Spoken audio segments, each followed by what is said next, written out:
Okay. Well, thank you so much for being here. Welcome, everybody. I am so excited to be. Um, Hold on, I'm gonna mute so we have a good, yeah, a good sound. Yes. So I am so excited to be welcoming Penny Williamson to the Mery Miguez and Conversation show. Today we will be talking about clowning, as it has been the last 3 times, I think, of this show. I'm dedicating a lot of my energy into that work since the pandemic started. So, like, the conversations are a lot more about clowning at this point. So, I invited Penny to tell us a little bit about her work with clowning. And it's very interesting because, as opposed to the other people that have been coming to the show, Penny is not coming specifically from the clowning, but she's coming from her work as a facilitator and as an independent consultant working with with doctors and with leaders in helping them work in relationships. And so she's going to tell us a little more how she got into clowning, but now she's including the work of clowning and her work with courage, and is bringing that to the clowning, a way to reflect about the work and how the work is actually impacting our own lives, the clown work. And I'm very interested about that. So I am very curious to hear how Penny's been using this, and also the impact in her own life and work, and how she sees that. So with all this, welcome, Penny. And again, this is a conversation. It's not so much an interview. So please feel welcome to come in, chime in. If you have a question in the middle, just ask. And I'm not an interviewer, I'm just a conversationist. And so please go ahead and ask your questions as well.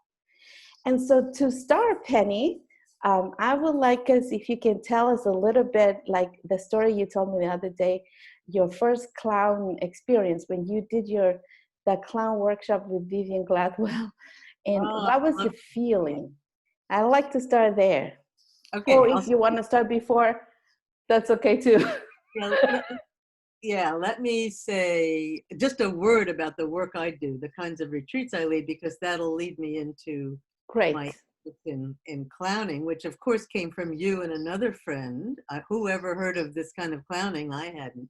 But for many years I've been working, leading retreats for folks based on the work of a man named Parker Palmer, who's a wonderful human being and writer and thinker. And that work has a long tradition in the Quaker tradition, but the basis of that work, which I now realize is aligned with clowning, is that each of us, every person on the earth, has our own inner teacher, our own inner wisdom to find our way through the paths in life, through what we face, and to find ways to bring our own best selves into the world.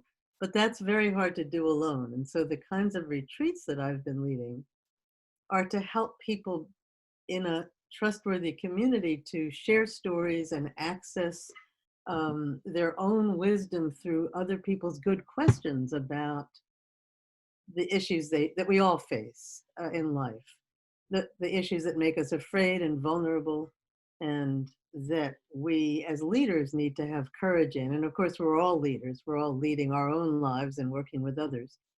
So along the way of doing this, I had the good fortune when I was doing some other work to meet Mery and a couple of other people that started talking about clowning. And at that time, my feeling about clowning was circus clowns was the only thing I knew. And my inner feeling was, no way, forget it, not me. But then Mery and our other friends said, no, that's not this kind of clowning. This kind of clowning is about being playful with what makes you vulnerable and afraid. So that really piqued my interest, because I'm all about what makes me vulnerable and afraid, but it had never occurred to me that I could be playful with it. So I got interested and looked online and found a course by this man, Vivian Gladwell, who invented this school of clowning called Nose to Nose. And he called his workshop, the leading from within, or the inner teacher. I mean, oh no, it was the courage to be. And I thought, oh my gosh, that sounds like my work, but it's clowning. So I signed up for this 5-day workshop, not knowing anything except what Mery said and that it looked good.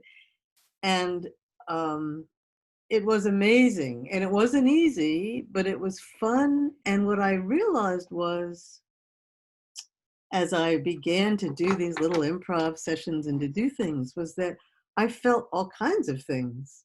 I felt afraid, I felt delighted, I felt scared because, and it was, and then I thought, how silly to feel scared. I'm just being a clown playing. Why should I feel scared? And then Vivian would say, oh, that's perfect. That's when the clown comes out. So I began to get it that this playing with what makes you afraid is this amazing avenue, much like the courage work through questions and stories. It's an amazing avenue to discover things about myself, in this case, that I wouldn't have known and that I needed. But in that clown course, so at the end of it, I said to Vivian, just to kind of, Vivian, our work is a lot aligned. I would love to keep talking to you when you go back to England, because this is very exciting. And he said, well, better than that, why don't you come to the UK and we'll combine courage and clowning, because he was a fan of Parker Palmer's writing. And so I said, yes, absolutely. And so we took this big leap of faith and we led, this was now 4 years ago, we led a 5-day course, which was part courage and part clowning. And the beautiful thing was, the clowning raised all those things for people, all those questions and delights and fears and whatever. And then my part was being able to sit and reflect on what came up and what we could learn from it. So it felt like this magical alchemy of ways of knowing that really weren't different. They were different lenses, but it's all about what we know from the inside out. And so we have now led 3 retreats together, and each one is more exciting because we find other ways. We had to cancel the last 2 because of the pandemic, but I was just last Saturday a guest faculty on Vivian's online clowning course and brought some of this. And so anyway, that, I think that's enough to say, just to open the conversation. I would love some questions, because it's always hard to know how things Yes. land. But it's been a huge opening for me into different ways of knowing. I'll say one more thing, and also into the unexpected way we find out things about ourselves in avenues like clowning, where you don't expect to feel these feelings. They just happen, which I think is true for movement as well. We're used to measuring our words, but we're not used to playing with our words. So I think it really is an unexpected source of discovery, I guess I'd say. Mm-hmm. Well, I had the amazing good fortune to be part of one of those workshops, the 5 days workshops in England. And I have to say that by then, when I took that workshop, I already had years of working with clowning, but never had that other side of actually sitting with what came up, you know. And I found that that was so precious, because when we work in the clown work, you know, as an actor, as to create you know, a piece of art, to show it in a show, a lot of the work is in how we get to the clown, what we find, and how we devise a piece. But all the thing that actually happens inside, it's not dealt with. And maybe if we do deal with it, it probably is personally, or you know, maybe in therapy or whatever. But, and sometimes in my experience is that it's almost as if you can feel something is there, but it's not so accessible for you to actually look at it. And when we did that workshop with you and with Vivian, those 5 days, the fact that we were able to every day do clown work and then sit down and reflect, and also we learned to ask each other's questions. You know, that was another big part of it. because a lot of the learning happens by good questions that people ask to us, right? And so that was also invaluable for me, like to learn to ask questions to each other, and that will elicit. So it was almost, to me, I don't know, like if really the inner clown, this thing that you can't see it with your eyes, with these eyes, but you were able to actually see people wrestling with things and actually able to see. So it wasn't, like we came out of that workshop, at least I came out of that workshop, much a fuller human being somehow. That's so beautiful to hear, Medi. So I'm so curious to know how this is landing for any of the three of you, and if you have any comments, because you've been in clowning and courage and in a lot of clowning, or from the point of view of not having done either of these things. I'm so curious to know. But you have to unmute. Can they unmute themselves, Medi? I think so. Yeah. So can you try, Shannon, to unmute? Just they can. Okay. Well, that was a sneaky way to get me to talk. Yeah. It's a clown moment, right? Yeah.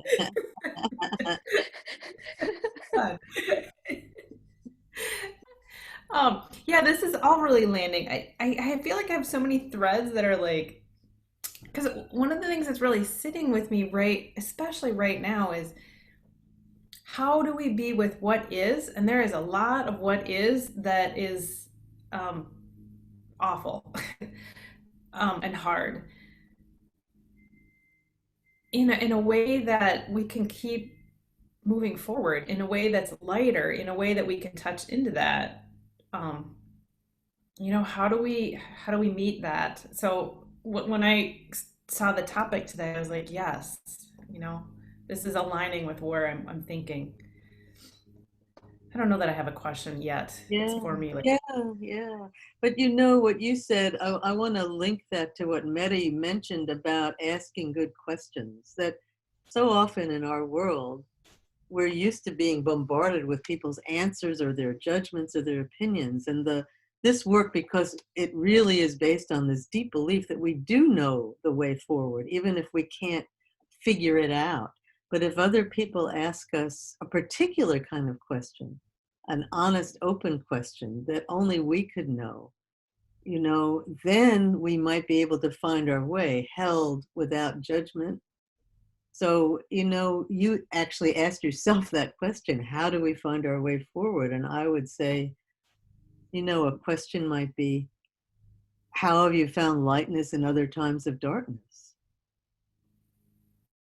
That would be a question that you don't have to answer. But I mean, it's that kind of searching with help for what wisdom we might access that we can't quite get to alone, because there's so much going on, such bombardment, such misery, such anger, such heartbreak. It's hard to hold this alone. I think we actually need each other. We need each other just to sit and witness, and we need each other to ask each other good questions so that we can hold our own selves and each other into how we find our way forward in this unbearable time. Really. I have a thought. It occurred to me that when I'm involved in the clowning itself, it's just the opposite of what I've heard you describe, which is a kind of meditative seeking of the truth from within. Whereas in the moment of clowning, let's say I'm playing off of the last thing that somebody said, it's instantaneous. It's not thoughtful at all. It's not thoughting. It's not contemplating it. It's just doing it. And then on reflection, on those deeper questions, a group or I as an individual can reflect on what happened. Yes. Anyway, I just see those as juxtaposing one another. Yes. Oh, I love that you said that, Ed. I agree. That's what's so magical, that we know things that we don't know we know through clowning. Yeah. And then we can access what they mean perhaps, or move toward that. Yeah. And also in my experience, I will even add that the action that the clown does comes from the being first. So I think it's already almost like a primed state of the action comes from like not knowing, just being there and listening to what is happening and what connects, and then something happens. And but still I feel that the whole reflection about what was all that about usually is missed. Yes. Yeah. So both. So if I may, I want to share what Vivian and I cooked up for his online course, because it was so inventive and lovely. In his course, pairs of people each told each other a personal story, a story that happened, and his invitation was, tell a story about something you lost. And then the other person put on the red nose and had a puppet and played back the story through clowning. So just a little story, 2 minutes each. And it was charming. And so what I brought in was the person that clowned the story then asked the storyteller open, honest questions to help them go deeper in what the story might mean and what the clowning might mean. So it was exactly what you both have said. It was the playfulness of telling a story that seemed light, having it played back, and then having a chance right in the moment to reflect, because stories always have mystery in them. And I want to bring back what Shannon was saying about the lightness. How do you bring the lightness to all this, specifically now all the horrible things that are happening, but I could say that most of the time in our lives, we always have something that doesn't feel light.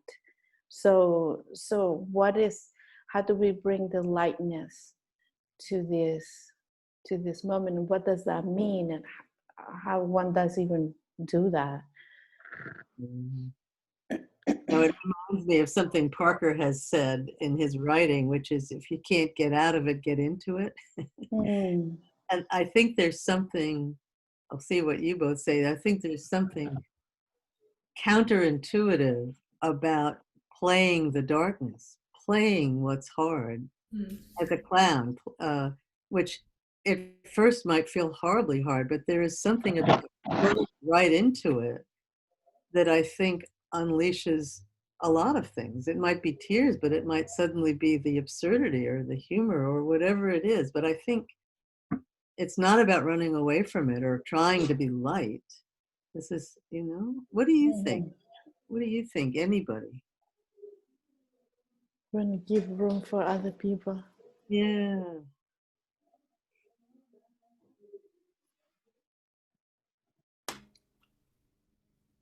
Yeah, what's really resonating with me is I really do feel like there's a lot of being with and that needs to happen. And I like the idea of playing with it. It puts it depersonalizes it enough sometimes that you can, for me, that I can look at it.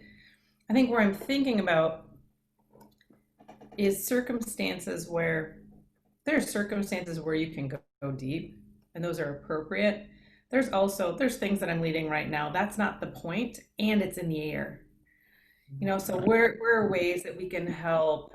And again, I'm not asking that here. That's just where are we ways that I can help, with to bring the play element to be able to process some of that, whether it's verbal, nonverbal, because it's in the air. When I don't have the right to go into it, it's not my space. Yes. I will say something to that, just because I do have a very strong belief and feeling that right now, many of us in the world need to feel heard, and maybe not us, but many of us just need to feel witnessed and heard before we can go to playfulness. That it's like right in the moment of this crisis, I think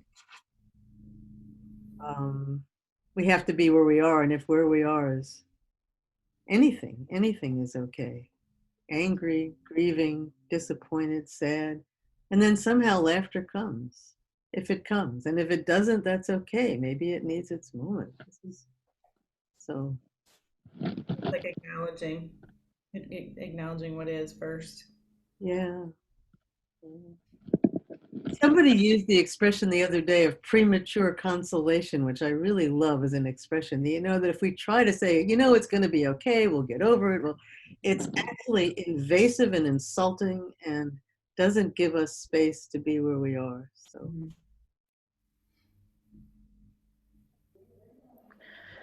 Yeah, I feel like to me, this is a time that the interesting thing is not that it never happens before, but it's happening at a global scale where it's like there's no escape to actually be with the pain and with the heartbreak.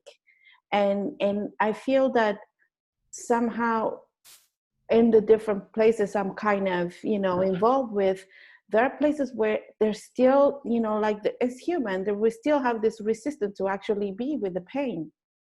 And being with the pain doesn't mean solving it, doesn't mean even trying to find a solution, doesn't even mean to say, okay, in theory, we talk about crystallizing. I think it's not even time for that yet. Like the time is to actually be in the pain. And I think that there is a lot of fear to actually be in that pain and in that fear. With just doing that, maybe it's 1 session, 2 sessions, 3 sessions, I don't know how many sessions to actually be with that pain. And to trust that however long it needs to be there, it will. And if we don't do it now, we will continue to get opportunities to go back to it. But it's almost as if, when are we actually going to be ready to do it? And from the clown work, and I'm interested to see what Ed is also in your experience, Ed, but from the clown work, I feel that what is fascinating to me is that the clown has access to all of these states. And it because sometimes when we say clown, we think of funny and playful, but there's also heartbreak, like very powerful and painful things, and you're there, and it's such a like door to feel whatever is happening, and that nothing has to be more than what it is, and just be with that, and then allow whatever comes up from there as an action, but actually really, really feel it. Anyways.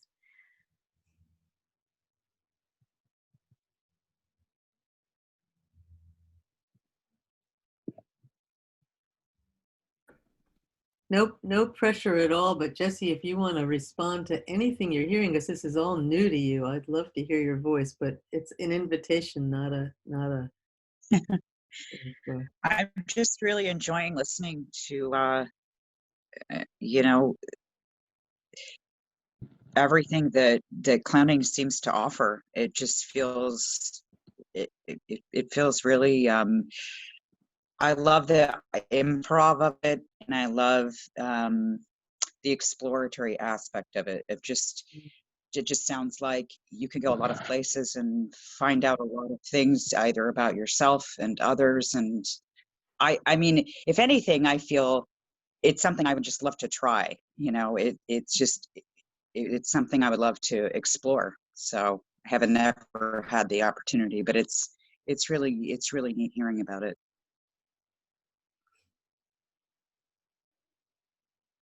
Thank you.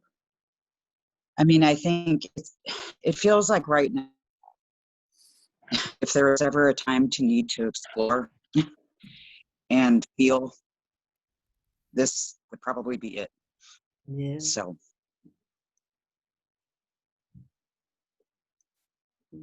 And any avenue, I guess, that offers that just feels important to me.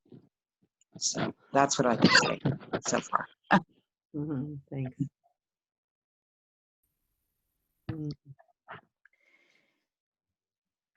I like to also ask you, Penny, about, your work with Parker Palmer, if you want to tell us a little bit about that as well.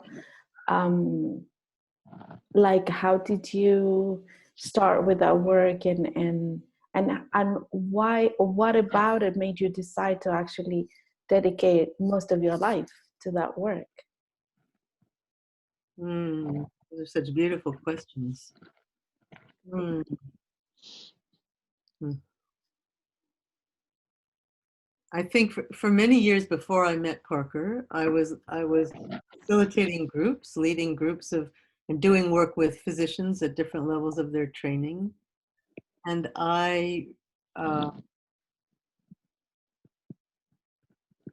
what I was doing in those days was what I've realized so many of us do as professionals. I was helping everybody else to open up and to be vulnerable and to find skill and compassion and for themselves and their students and their patients. But I never shared anything about myself. I was the teacher, and I helped other people share. And it's bizarre because I was helping physicians who felt the same way to share, but I didn't think I could be part of that.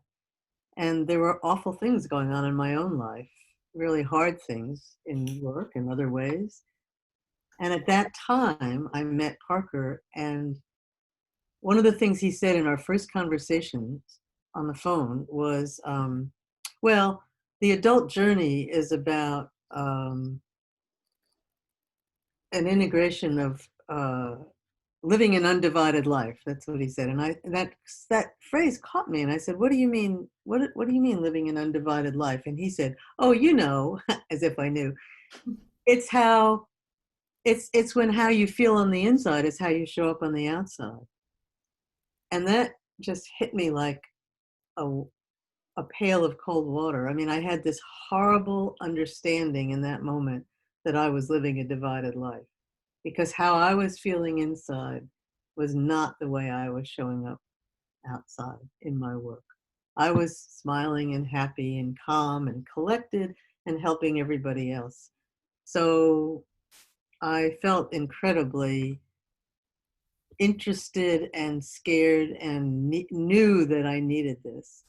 And I was lucky. Parker was just assembling a group of people. It was when he first started to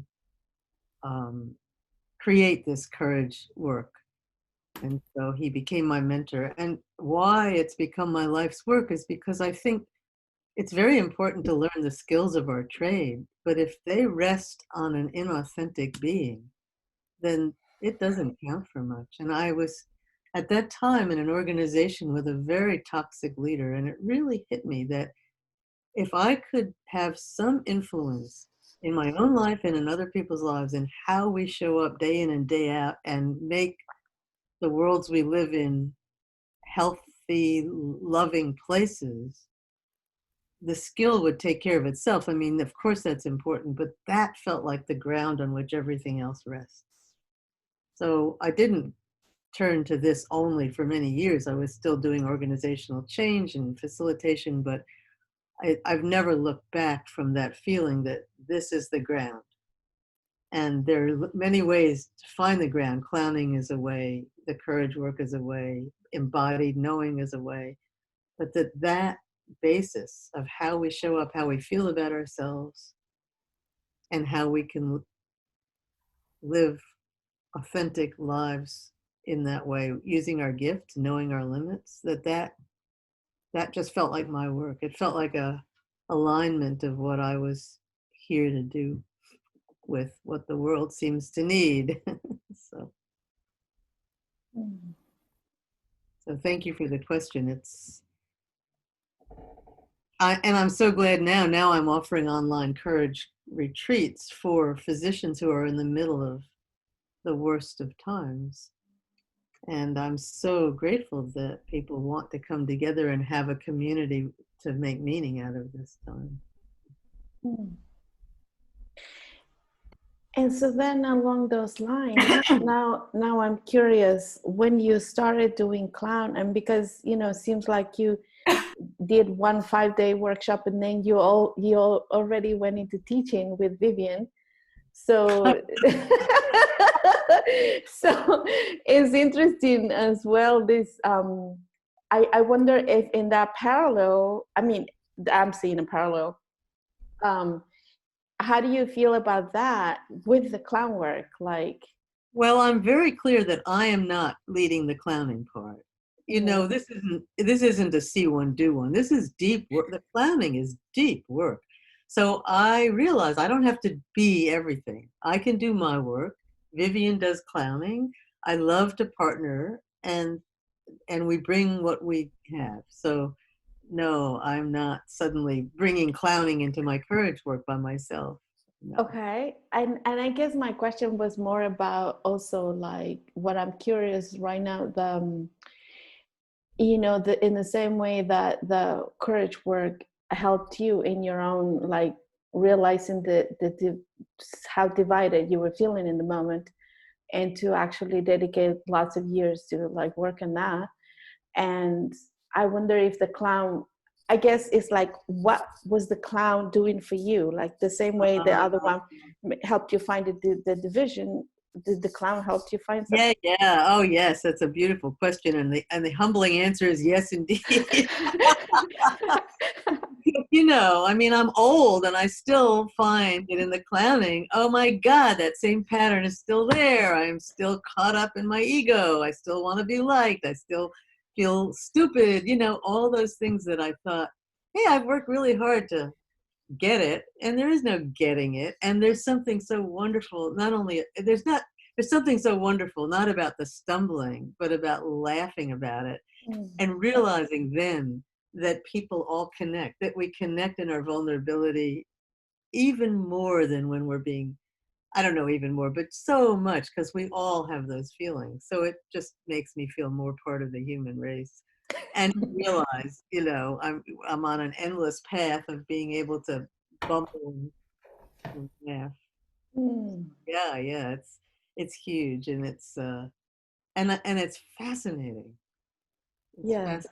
I mean, I've taken maybe 5 clowning courses now, and I feel so just straight clowning courses, and I feel so at the beginning, you know. Well, tell me, I feel at the very beginning, even though I started to share this work, and I, you know, like they say, if you want to learn something, teach it. So like this is it does has this feeling of like almost like being human. You can't just almost never figure it out.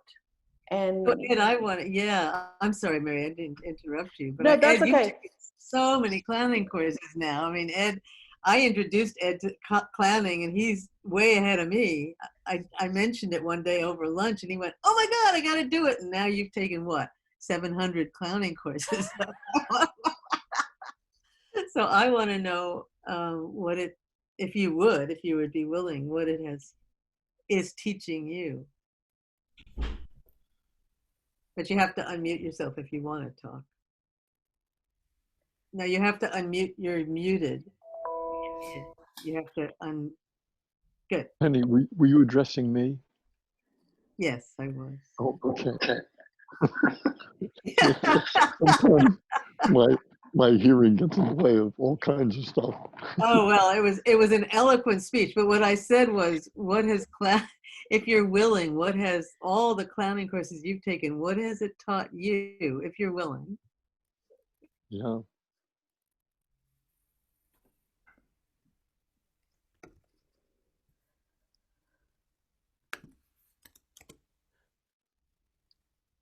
Well, the first gift was so much laughter. I mean,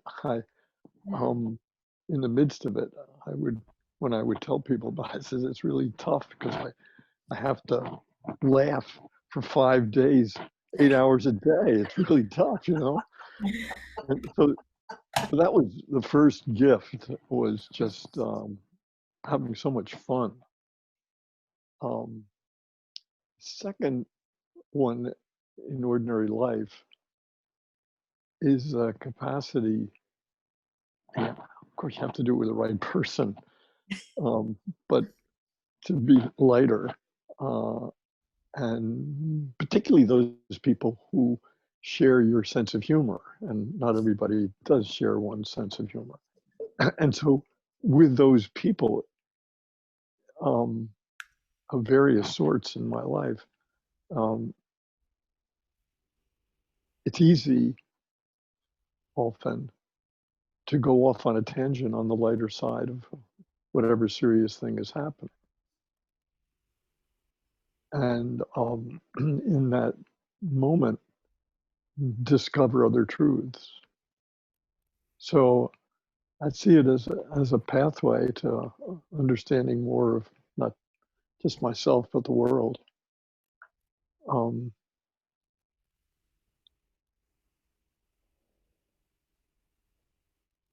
I guess the downside is that I can't do it now. Well, that's rather painful.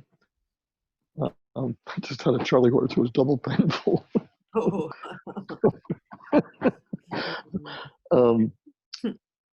Yeah.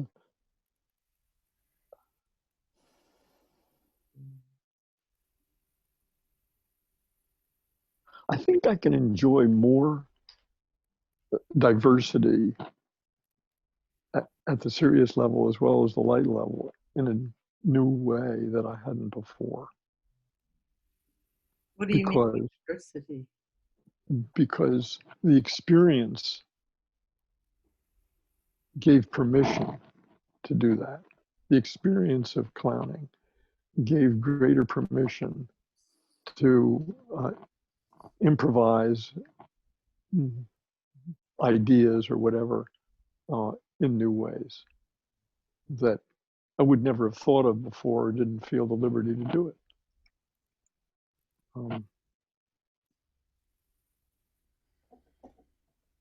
Yeah, that's all I have for the moment. Yeah, thank you. Thank you. Thank you for. Thank you, Ed. That was really nice.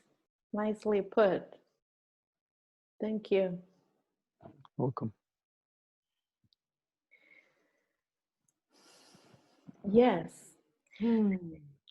So this is fascinating because, like I said at the beginning, my other two guests so far were actually clowns and clown teachers, and they have been, and also theater people. They have been working in the theater for a long time already and using the clown media a lot. So I'm always like, the kind of, I always say that there are so many different approaches to clown, to doing clown and to teaching clown, just starting with like one side you have the circus clown and another side the theater clown. And even within those, there's a really huge range of different approaches. And what interests me about clowning is like, how can we find our humanness through the clown? Mm-hmm. And what that does mean is like, sorry about my English there, is that not only how we feel ourselves, but also how then we communicate and we work with other people, and also how we see others after we do this work.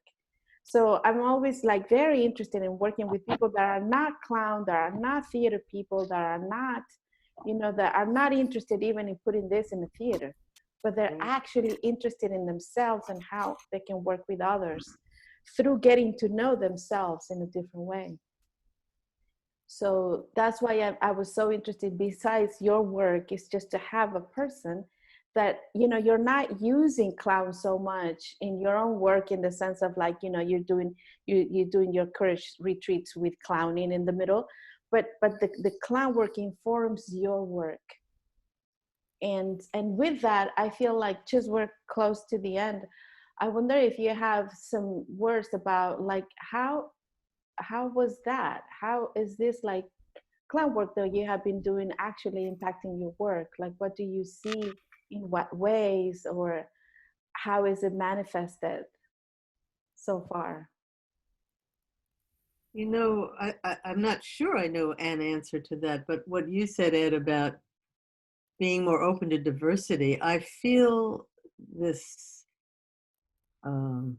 immense sense of kindness and connection with everybody, even when and I'm just talking about in retreats without clowning, there's something that's opened my heart to more compassion. And I think that's true in this pandemic, where because it's affecting every one of us. It's true in this hard time of so much unrest.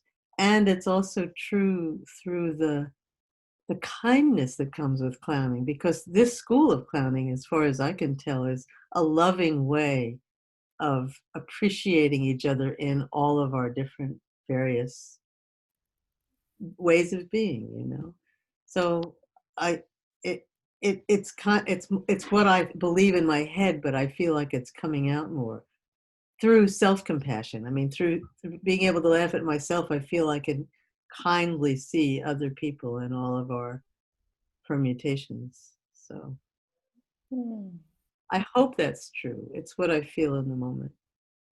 It sounds true to me, actually, because it's a learning that somewhat embeds, I don't know, like permeates your entire being, and then it comes out in ways that you don't even know. It's almost like, you know, we're not like so much like questioning how the blood runs through the veins, but it does, you know. Right. And then, like, you know, when we do things, that's actually happening there. So I think it's also kind of in the background, the learning.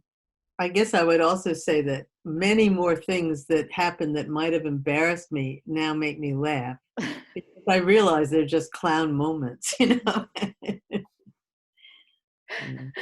I think I have some experience recently in my pottery, in trying things that I might not have done before. So taking greater chances of taking some liberty with objects and the way I put them into clay that just might not have occurred to me before. Hmm. Yeah. Lighter. That's what it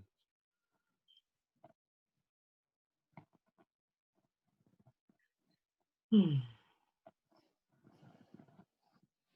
Shannon, have you taken the clown course yet, or you're just inching your way towards it?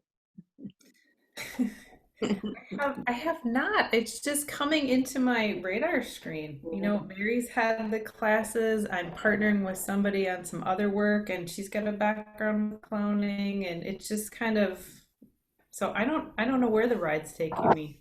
Where do you live? I don't even know where you are in the world. I'm in Wisconsin You're in the US. Ah, yeah. That's where Parker Palmer lives, so you're in a good state. I didn't realize that. Madison, Wisconsin. Oh, okay. Yeah. Yeah, I'm about an hour and a half from Madison.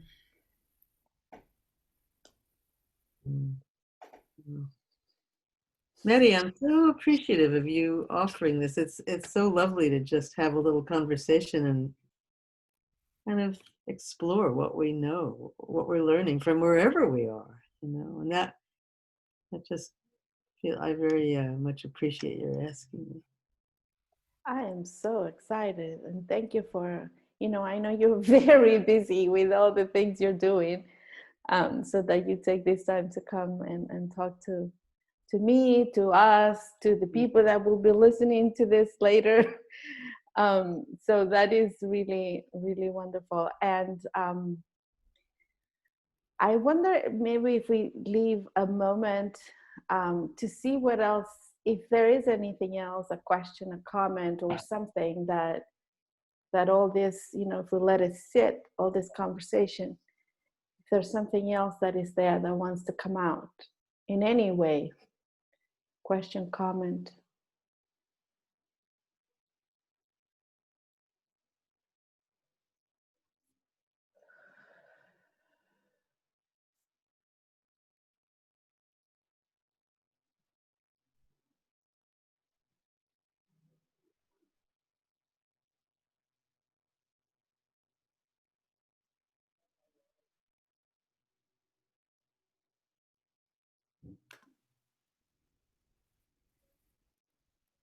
It makes me want to do more clowning. I'm touched by what you said, Ed, about now is a time when we can't do it. And I'm feeling like, well, maybe we could. And it's a time which so calls up the need to be lighter with each other. And so I feel like it's given me that sense of wanting to bring that back into my life even now, because who knows how long this now will be, you know.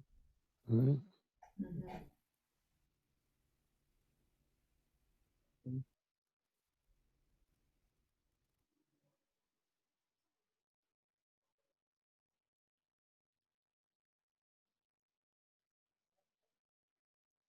Maybe one of your conversations, Medi, you could do a little bit of, I don't know, something. You do such beautiful teaching. Maybe it could be something that you give. Yeah, it just bring it straight away in one of the conversations. um I did think about the possibility. At the same time, it feels sometimes like tricking people. They're coming to a conversation and then they end up like, you know, yeah, with a red nose. But yeah, so that's why these are more kind of easing in like as a way of conversation. But yeah, I just feel like I have so many more questions about, like, specifically the work with Vivian. I was reading before this conversation the description of the workshop of the inner teacher, and it's just so beautiful. And I feel like, you know, when you read something, you feel like, yeah, this is me. I can, you know, resonate so much. So I'm wondering also about that work, and I'm wondering about how people are taking it, what you hear from people, how do you notice people, whether you notice a difference before, like in the before and after the workshop. In my workshop, I remember my classmates, like major, like getting to like major moments of realizing things about themselves and their lives. So I don't know if you just want to close with some of whatever of that kind of resonates with you. Well, much to my delight, when Vivian and I offered the first Clowning and Courage course in England, a number of my physician friends and other friends said, we're coming from the United States. It was such a surprise. And I was so deeply touched in the workshop, in the retreat, at how dear they already were people I felt very warm and loving towards, but it was so dear to have that experience. It deepened our connection immeasurably. And for many of them, they said, I've never played. I don't know how to play. I need to play more. And it was, I just feel a lifetime bond. And I will never forget the stories, because there's something about the clowning that it embeds the images as well as the sweetness of letting ourselves be playful and vulnerable in ways we don't even know. So I don't know if that's an answer, but I feel very touched by what happens with us when we're in that way. Thank you. Thank you, Mary. Thank you, Ed, for coming. And Shannon, it's such a delight to see you again. Thank you for the invitation. Appreciate it. It's Yay. delightful. Thank Yeah. you. We usually close the sessions by just like taking a moment to see, check in with ourselves, how we came in and how we're leaving. And, you know, like, what are we taking? If there were to be one little seed or one, you know, something that encapsulates the experience, and if that could be a word or a sentence, what is that? What am I taking with me from this conversation? Seed. Seed. Well, that is big. Oh gosh, a lot for me. One, it's really solidifying a lot of my thinking about where I need to go personally and in my work. But the other piece is really remembering to be in the moment, this moment. And whatever's happening in this moment is what I need to be with. Thank you. For me, I would say the words that come are ease and delight. Thank you. And for me, it's warmth. Like, I just feel that I've been in this like warm tub of water, and like just I just feel so good. So thank you, each of you, for being here and for engaging in this conversation. Thank you, Yeah. Penny. Yeah. Great Thank pleasure. you, Penny.